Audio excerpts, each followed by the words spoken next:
Overall, the channel's been very on the struggle bus lately, which Luke and I were talking about earlier, especially very lately.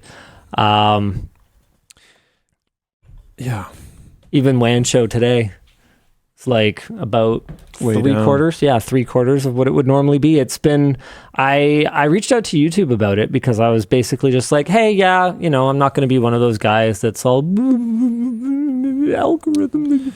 But it does seem like there's been like a very dramatic shift. I do not remember the last time we uploaded a video and it got 350,000 views in the first day and a half, which, to be clear, is not, a valid complaint. I think that there's a lot of people the world over that would give their left testicle to get 100,000 views on a video. I think that was mid to subpar performance in the house. Oh yeah. That was, people want some scale. Yeah, that was pretty catastrophic like 10 years ago. Yeah. And nowadays it's like unheard of. I don't remember. Literally, we could upload a video unboxing a pool robot sponsored by the maker of the pool robot, and it would outperform that by like 2x. So I'm having a very difficult time wrapping my head around that. It is possible that there has been no change whatsoever to how our videos are being served, and it could be a very challenging. It could be a very challenging period because we no longer operate as just like a several man band, and so when video performance goes way down, it can be very problematic for us for the medium to longer term. And I'm trying to figure out sort of, what some of the contributing factors are. I think this is funny, right? No, sorry. I saw this thumbnail. Yup, it's new. I was trying to find some of our old content. Wait, hold on. The WAN thumbnail template that I use is like identical from 10 years ago thumbnails? That's incredible. It's just the old thumbnails. I remade it completely in Photoshop to match that style. Yeah, it's just old LTD thumbnails. Incredible. That's how they all used to. Yep, I used a Vandermoten plugin to paint.net to put. That's what I learned to make them into. Put a font on a thing.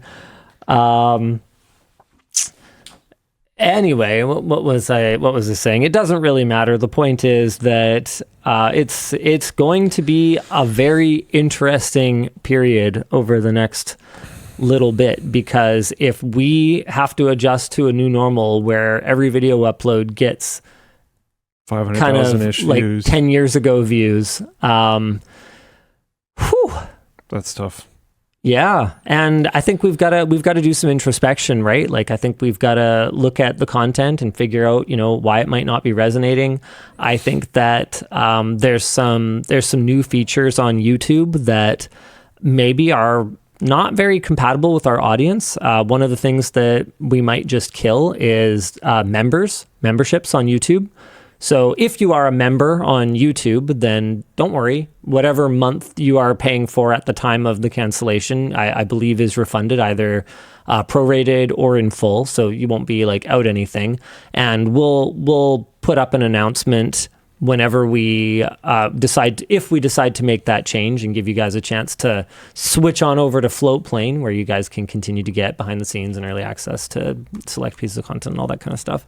But I think right now, here, actually, you're on the channel, so don't navigate away from that for a sec. Okay. But if you just scroll down, there's a lot of, now that we've reduced our upload schedule, there's a lot of members-only content. It does. I do notice when I'm browsing the channel, it is kind of annoying. Yeah, it's like spam. Kind of cluttering it up. And so I think we might be giving up valuable impressions on content that realistically only a few thousand people are even able to watch. And you can come subscribe on Floatplane. I had a discussion with James today, James, head of writing James, about maybe we shouldn't be utilizing the ABC testing of titles and thumbnails so heavily, because if we are pretty sure that there's one combo that's going to be our our best hitter, then why are we giving any of our valuable impressions and giving up any of that precious early hours click through? That's a really interesting point. I don't think I've heard other people make that point, but that totally makes sense. So, because you might lose with how YouTube works these days, your subscription is so unimportant compared to your actual activity on the platform. Yep. So if you don't end up clicking on that, you don't end up watching that, that's so much higher of a blow. That's an interesting take. Yeah, Blah X9 says, I think tech is just kind of slow right now. People more interested in our wacky politics. I think there could be some validity there. I mean, the world is kind of on fire in a lot of various ways, but it's the suddenness of the change that leads me to believe that there has got to be something else, because go back 1 month, basically. We don't have to go back very far. 1 month is not a long time. We go back to 4 weeks ago, and we're regularly doing, 1.5 on a kind of not great performer, 1.2 million on a low performer that I don't host, which can impact video performance. We're doing 2+ on, strong performers with me hosting. Here's like a sponsored desk thing, 1.3 million. And yes, these videos have all had a month to cook that these ones haven't, but it basically overnight with the Team Water video went, okay, let's not hit 1 million. We had the AMD Ultimate, ROG Rig Reboot that barely cracked 1 million. Scrapyard Wars, which is usually a slower burn for us, but barely over 1 million in this amount of time is sort of, again, unheard of for the channel. We have an AMD Ultimate Tech upgrade that I wasn't hosting. That could be a factor, but we are now down like very, very significantly over even videos that I didn't host from just 2 weeks prior. So momentum, as much as YouTube kind of swears up and down that it's not really a thing, it's absolutely a thing. And so now we're at the point where, we don't really crack 1 million. We don't crack 1 million on a GPU review. Barely crack 1 million. Barely crack 1 million. Don't crack 1 million on a follow-up to 30-day challenge with the iPhone. Which is like a format and style and question and stuff that traditionally just smashes on YouTube in like almost any category, and we have evidence of it doing really well in ours. And perhaps more importantly on this one, I can't click through my analytics. I sent Luke a picture earlier of the retention on that video, and it's like outstanding. So it's a little confusing right now, but it's one of those things where YouTube always tells us, wherever you would say algorithm, you have to say audience, where you're trying to sort of diagnose, what you need to do to help the channel performance. And so we've got to ask ourselves, okay, well, what is it about, whether it's our packaging or whether it's our content, that is not delighting our audience, rather than that is not working for the algorithm? And I think we have a lot of stuff coming in the next little while that is going to be very exciting for people. I might as well tease it, because who knows, maybe that'll give me a shot at, because there's a huge boost, guys. Huge boost when in the first few minutes, a lot of people who are subscribed to the channel click through on something. Like, it basically makes or breaks a video. How many people will click through immediately at the beginning? And so, maybe that's something we need to do better, is like tease upcoming exciting content that's going to be super cool. I don't know if I've talked about this publicly before, but have I talked to you about the... And man, I'm pretty sure I haven't talked about this publicly before. What I call the Marques model of YouTube Shorts. No, I don't think we've chatted about that. I don't know if we've talked about it at all. So this was a very old theory of mine, so it's going to be harder these days to dig it up. But if I go to his YouTube channel, he's done something, and he's done it a few times. I have one primary example. But he's done something that I thought was really interesting. I'm going to have to dig for it. Okay, this short. Yeah. First of all, it was a banger. 4.6 million views. It did super, super well. That's okay for a short for him. It was a major interest builder for his next day released Rabbit R1 video. This short made the news. Right. Because it like, you know, if you're interested, you should go watch it. I'm not going to play it on stream, but it like knows his location, but gaslights him about how it knows it's his location, basically. So it's interesting. This interaction, if I remember correctly, is not in the review. Right.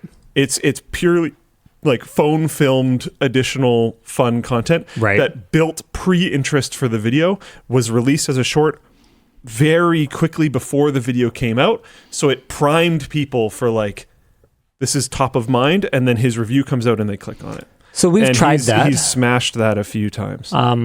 We've had varying levels of success with that. There was a period where we were trying to film an accompanying short for basically every shoot. See, but that's another thing, is he specifically does not do that. Right. Okay. There are actually like sometimes like you notice if I go on his main channel, this is part of the whole thing. Yeah. If I go on his main channel, scrolling to find the rabbit video is like no, you passed it. There. No, it's down here. Oh, okay. It took a while. Right. Scrolling to find the rabbit video in the shorts didn't take almost any time at all, because he's not forcing a short every time. It seems like he's only doing a short when he thinks it can do. I'm making a ton of assumptions, which is to me externally, it feels like he's doing shorts when he thinks he can do this whole alley-oop thing, where he releases a short right beforehand, it builds interest, and then he releases a video afterwards. I've never talked to anyone from that team about this, so I have no idea if that's the goal. But just seeing this happen externally, it feels very logical and it feels very planned and thought out. It might just be random, but I don't think so. It's interesting, because I know that we did for a while. We tried to like force shorts out every time. And I think that dulls the blade a little bit. Yes and no. I mean, some of them performed very well. Some of them didn't perform that well. What we basically observed was, regardless of how well the short performed, it did not move the needle at all in terms of bringing viewers over to our long-form content. It seems to exist. What kind of shorts did we do? Did we do shorts that actually built interest for a upcoming video? Yeah. Or did we do shorts that were interesting just within themselves? So we tried a variety of things. So some of our shorts were meant to be a teaser. Some of them were supplemental. Some of them would come out after, and they just highlight a really amazing moment from the video that was already out, and we would link back to it. So we've tried it both forward concurrently and retrospectively to kind of drive people to the long form content. And what we found, and this has been basically kind of proven now at this point, is that it's, unless you really have an amazing strategy or you have a vertical that you are active in that, you know, it works really well in, they're pretty much kind of separate. The shorts audience and the long form audience are quite separate, surprisingly so to someone like me. Yeah, quite a few creators that I talk to at Open Source don't agree. And like I said, find to be interesting. Some niches it works well. Yeah, it really depends on, like, YouTube is so weird now. There's like completely different user behavior based on kind of what your niche is. Yep. What your like category on YouTube is, what the age group is, all that type of stuff.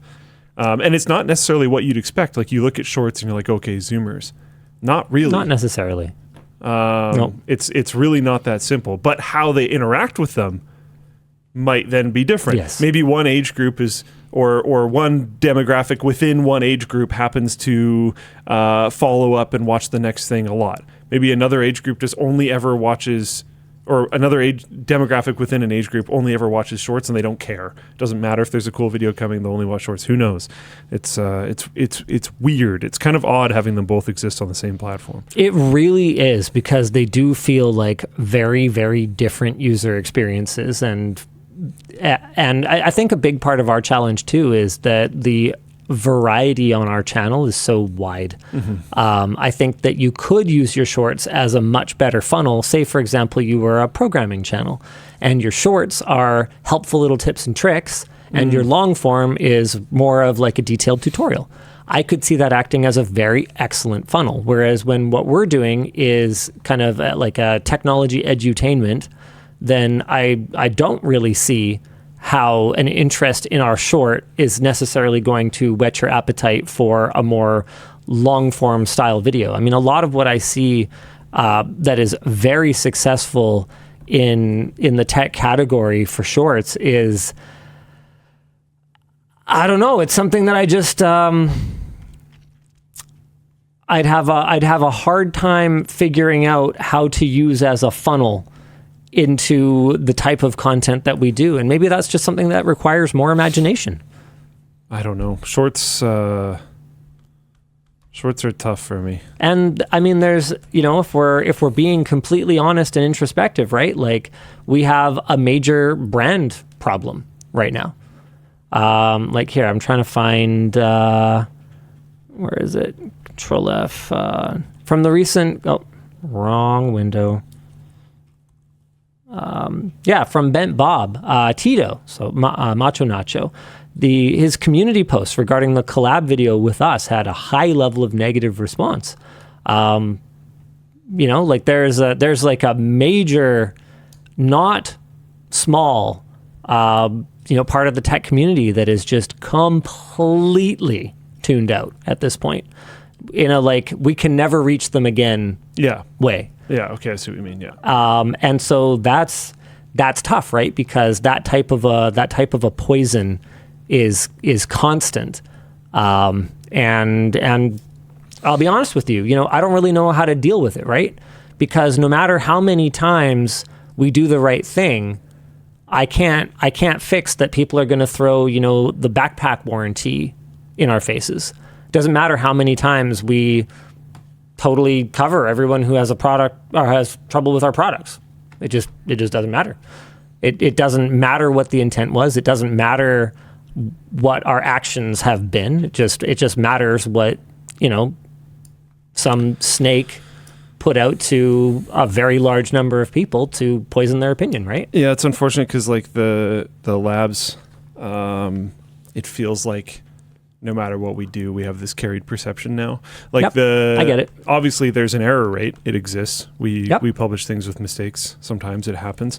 But I would like to argue that I think our error rate is very, very low. I think it's reasonable. These days. I think we've done a really good job of fixing that. And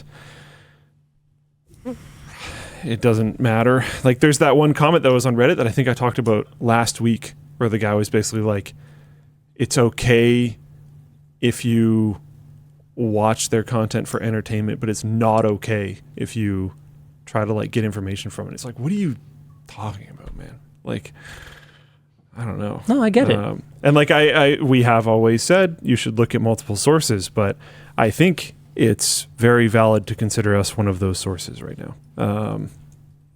No, it's a pretty tough thing to deal with, and I'm really not sure how to I'm really not sure how to deal with it. Yeah. I don't know. Unique username says maybe you should have let other creators actually express that they stand with you. What does that mean? What does that mean? I'm not sure. Like, it's I actually have no idea what that means. Yeah, I don't know. It's a pretty, one way or another, it's been a hell of a ride. But I think there's a certain sort of best before date on any kind of public figure, one way or another. We've seen that like a million times. Like literally a million times. I mean, it's such an easily observable thing. South Park's literally done a whole episode on how, as people are brought up to the top, they will inevitably fall. And there's gravity works, right? There's no real avoiding it. And I mean, I've talked to you many, many times, every time there's like a downturn in the channel, I go, okay, is this it? Right? And you know what? Maybe part of the problem, maybe part of why it's sneaking up or not, I don't know. We'll see how it goes, right? Is that I have become sort of numb to it. And maybe I've been complacent, right? That's a possibility. You got to be open to anything, right? I think the fact that you can go back 1 month in the channel and they are like banging performance means that unless there was some form of YouTube algorithmic change, that we can fix the flow that's happening. 1 month is ultimately not that long ago. There is the production lag that you've brought up. Yeah, where it's slow. It is slow, and it'll take time to get out of it and stuff. But yeah. A unique username clarified during some of the controversial times.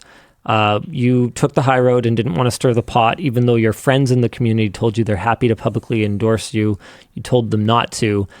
Okay, I do think I know what you're talking about, and I don't know. To go back and do everything again, maybe I would have done that differently. Maybe I would have just gone full, like, gloves off, this means war immediately. But the problem with that is that right from the get-go, people didn't want to hear what I had to say. And I think that's not something that is easy to, look back on necessarily through your own emotional lens. But, if you could really put yourself in the headspace of 2 years ago, were you ready to hear about the parts that were just a clumsy accident? Or no, they were not. No. And so, if I had rallied the troops into two camps, us versus them, and who supports who, just would that have been any better? And look at the subreddit from that time. There was very few troops. Oh yeah, yeah. I don't know. And ultimately, what we wanted was was there to be no fighting. Prime YouTube tech era was when there was alignment. And I don't mean alignment as in everyone automatically agrees on everything. Actually, less so. Because back in the day, you could have two YouTube tech reviewers say a different thing about a product, and it didn't immediately become this person has to be crapped off the platform because they didn't agree with the common view. And now that is a thing that happens, and that is incredibly bad for the industry. But now it's this extremely tribalist war of my camp thinks this thing about this product or this service, therefore everyone must agree with the exact byline that has been stated, or else we are going to cancel and remove them. And that's really bad. Now, again, if there are falsehoods in statements that are made, if there are inaccuracies in data, something like that, that can be bad. There is also human error there that I think should be accounted for. But I think the tribalism and the them versus us stuff is not helpful. Now, that being said, if that was the actual thing that was causing this current state, it would have applied a month ago. Yeah, Tim SP in Floatplane Chat says, you can only fix this if you caused it. If this is because of political, economical, or social things which are causing people's viewing habits to change, you may not be able to fix it. In the past month, for various reasons, I've greatly reduced my YouTube watch time, and I don't know if there's anything any of the channels that I watch could do to bring me back into it right now. And that's fair enough. We are living through unprecedented times, which is always true. Nothing that happens has ever happened before, quite exactly the way that it's happening now. But yeah, it does feel like, it does feel like things are pretty different lately, and I get that.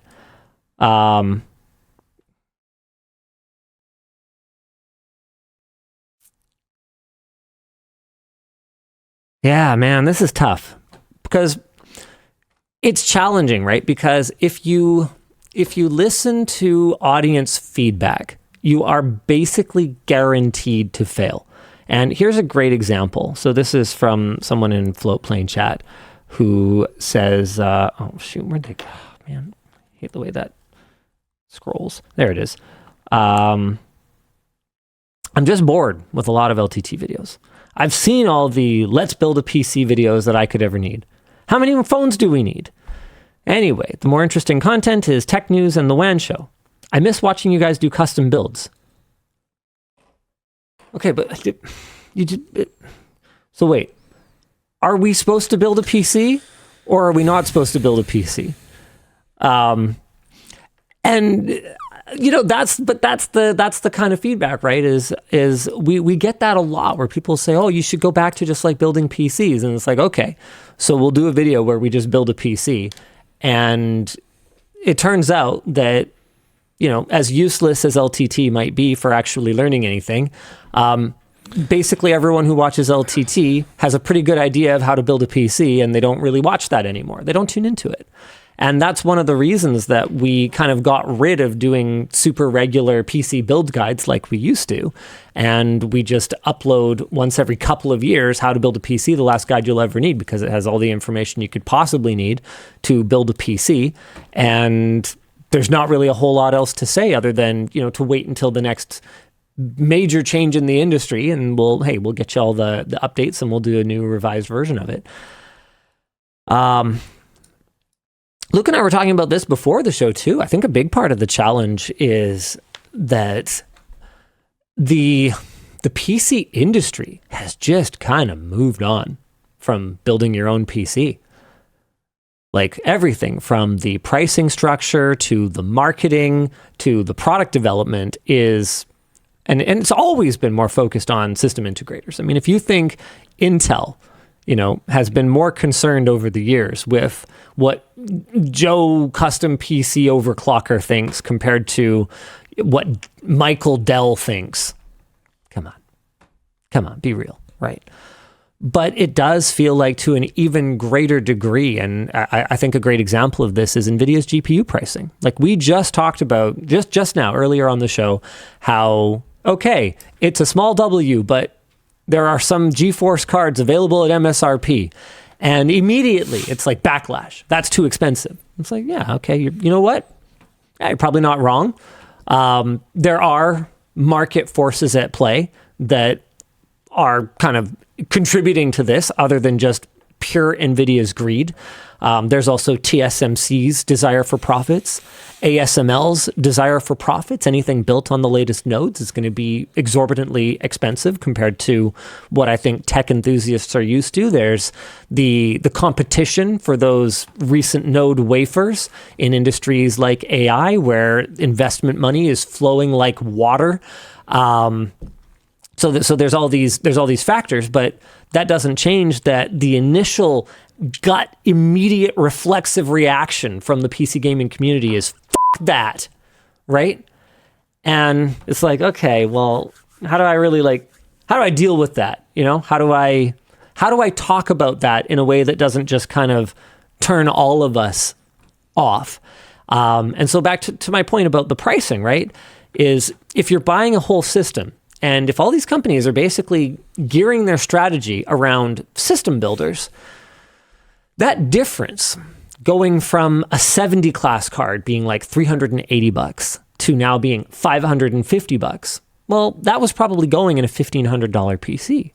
So that difference in price is now, around $170, $180, which is, I don't know, about 12% higher than it would have been if the last time you built a PC was in the 10 series days, which seems pretty reasonable from a inflation standpoint since then. So you're not thinking about it the same way. If you're just going to Costco and you're buying a PC off the shelf that happens to have a 5070 in it, for instance. So it's a very different mindset, but that buyer is not one that we can really appeal to that well. I don't think that the person who is going and buying a gaming PC at Costco cares about how many gigahertz it has. And I don't think they want to care. I think they just kind of have other things to do and other concerns that are more important to them. And, I think it's a real challenge. I'm not interested in, moving our channel to just be angry all the time. I think that's something that's really effective for a while, but I think it's something that is ultimately extremely fatiguing and therefore problematic for, I mean, everyone. I don't think it's in any media outlet's best interest to fatigue the entire addressable market for your content.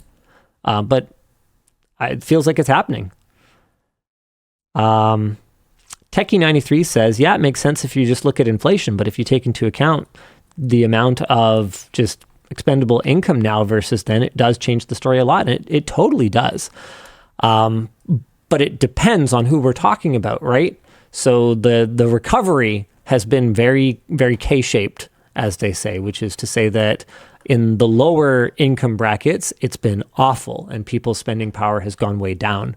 And in the higher ones, you know, where you can afford to be invested in the S&P 500, man, the way the stocks have gone over the last quite a period here, I wish I was a stock investor. This is not investment advice, and I don't own any stocks that I know of. It's possible Yvonne has something in like a mutual fund of some sort, but I don't know. I don't like pick stocks and buy them. And so there's folks that are doing extremely well right now. And that's hard, I think, for a lot of people to hear because that's not their reality day to day, but it doesn't change the fact that for the people that were doing really well already, they're doing great. They're doing fantastic.